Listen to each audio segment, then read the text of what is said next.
Estamos sempre ligados às próprias obras. A lei de causa e efeito, na verdade, poderia ser resumida nessa frase. Há no universo, por mecanismos de incrível beleza e lógica, um princípio que determina que somos sempre responsáveis pelos nossos atos, sejam eles bons ou maus. A reação nem sempre é contemporânea à ação. Pode vir muito tempo depois, na dimensão do tempo, mas virá de modo inexorável. Se nessa nossa caminhada se reduzisse a uma única existência humana, bem difícil seria aceitar a ideia de um Deus justo, soberano e bom. Sob esse prisma, não há como dizer que há justiça divina na Terra. Uns nascem fisicamente perfeitos, outros terrivelmente deformados. Uns nascem muito ricos, outros na mais áspera miséria. Uns apresentam família felizes, outros trazem carrasco dentro da própria casa. Outros ainda perdem filhos jovens, experimentando a terrível dor.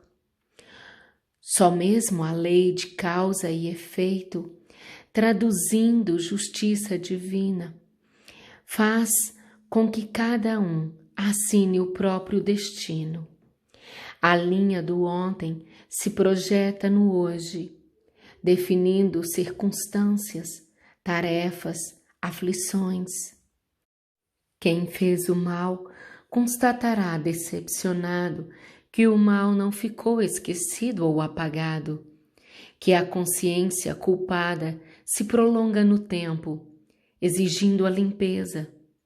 Jesus, com toda clareza, disse a Nicodemos: não te maravilhes de te haver dito: necessário vos é nascer de novo. Emmanuel, a partir da lição de Cristo, extrai: a providência, todavia, corrige amando.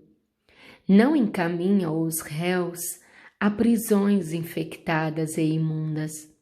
Determina somente que os comparsas de dramas nefastos troquem a vestimenta carnal e voltem ao palco da atividade humana, de modo a se redimirem uns à frente dos outros. Ninguém caminha sozinho na terra. Por mais que possa parecer o contrário, estamos simplesmente onde merecemos estar. Estamos onde precisamos estar para melhorar. As existências se ligam e Deus, conhecendo as nossas necessidades mais profundas, nos dá as circunstâncias para que possamos evoluir em direção à felicidade plena. A lei de causa e efeito, sem se preocupar com os séculos, atribui no livro da vida a cada um o que é seu. Nada há de aleatório no destino. O destino não é, como alguns superficialmente imaginam, um jogo aleatório. O destino resulta na lição das leis divinas, de causas anteriores, infalíveis, ainda que nem sempre integralmente compreendidas no momento presente. Carl Jung, a propósito, admitiu: a minha vida, tal como a vivi, muitas vezes me pareceu uma história sem começo e nem fim. Eu tinha a sensação de ser um fragmento histórico, um trecho a qual faltavam o trecho anterior e o seguinte. Podia perfeitamente imaginar ter vivido em séculos precedentes, onde encontrava perguntas que ainda não era capaz de responder, que teria de nascer de novo por não ter cumprido a tarefa que me havia sido designada. A terra, para quem acredita na estreiteza de uma única existência, não é um lugar propriamente onde a justiça impere.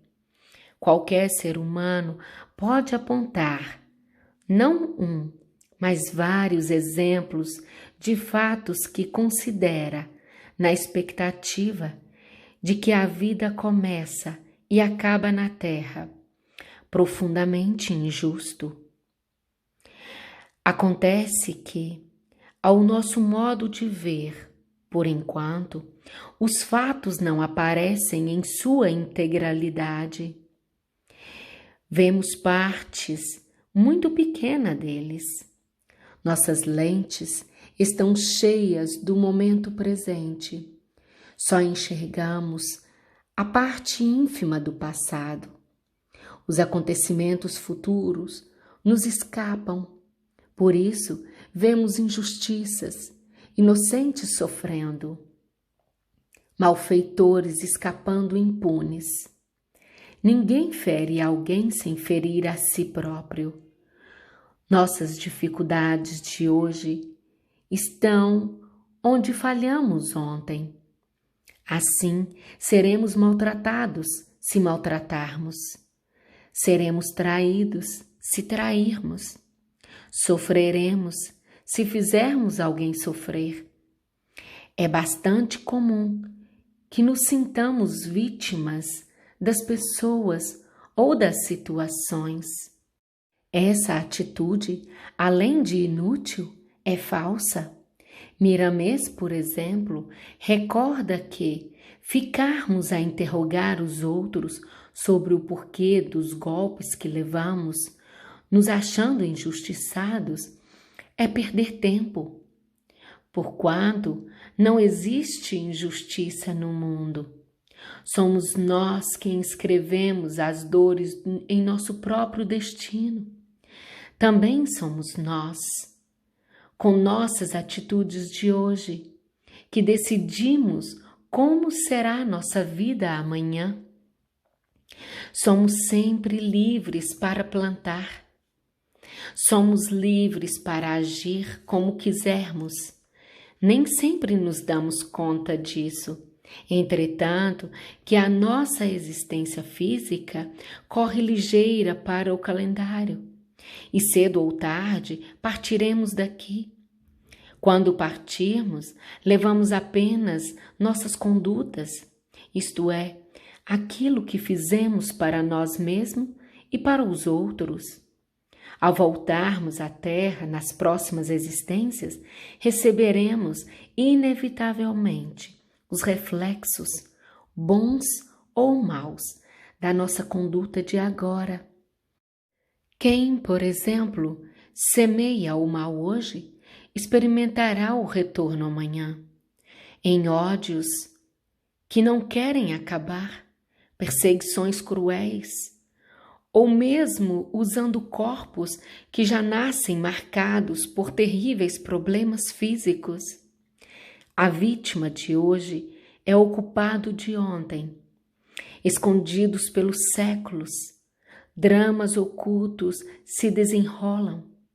Emmanuel, a propósito, registra que Deus, ele não vê apenas as maldades que surgem à superfície do escândalo.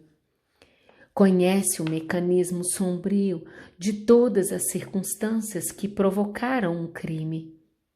Quem, por sua vez, nos dias atuais, escolhe a triste posição de agressor, encontrará, adiante, o resultado do que plantou. Hermínio Miranda, sobre o ponto, esclarece: somos o nosso próprio passado. Dormem, soterradas, nos tenebrosos porões do inconsciente, as razões das nossas angústias de hoje, tanto quanto estão em nós as conquistas positivas que lutam por consolidar-se na complexidade da nossa psicologia, tentando suplantar os apelos negativos que insistem em infelicitar-nos. Allan Kardec, em O Livro dos Espíritos, nos ensina: todos os espíritos tendem para a perfeição e Deus lhes faculta os meios de alcançá-la, proporcionando-lhes as provações da vida corporal. Sua justiça, porém, lhes concede realizar em novas existências o que não puderam fazer ou concluir numa primeira prova. Existem, na verdade, alguns pontos centrais que podem ser resumidos assim. Primeiro, sobrevivência do espírito à morte do corpo físico. Segundo, reencarnação desse espírito, futuramente em outro corpo físico, depois de viver durante período de tempo variável no mundo espiritual. Terceiro, responsabilidade pessoal pelos próprios atos. O quarto, infalibilidade da reação, isto é, a colheita virá sempre, inexoravelmente de acordo com a sua plantação ou com a nossa plantação. Não foi à toa que Chico Xavier lembrou: tudo que vem de Deus vem devagar, mas vem. A justiça não falha. Gratidão por ouvir esta mensagem. Que o amor esteja sempre no leme de nossas vidas. Namastê.